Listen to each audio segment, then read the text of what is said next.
Opposition leader Mark Golding is insisting that so far no opposition lawmaker has indicated they're being investigated for illicit enrichment. Mr. Golding made the comment at a South St. Andrew Joint Divisional Conference.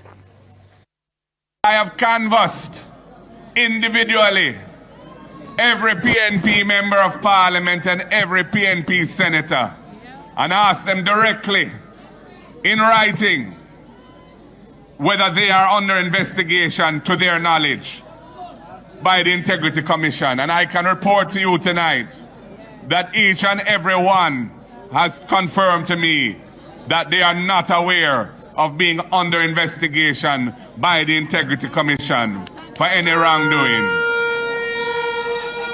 And I say to Andrew Holness tonight, what do you say about it? What are you going to tell us about the members of parliament, the parliamentarians who are under investigation for illicit enrichment? In its 2024-25 annual report, the Integrity Commission indicated that for the past 7 years, 13 members of parliament and 1 senator were referred for investigation involving illicit enrichment. The Integrity Commission also indicated that the illicit enrichment probe of 6 members of parliament had been closed. There was also 1 ruling to charge. The annual report was tabled in the Senate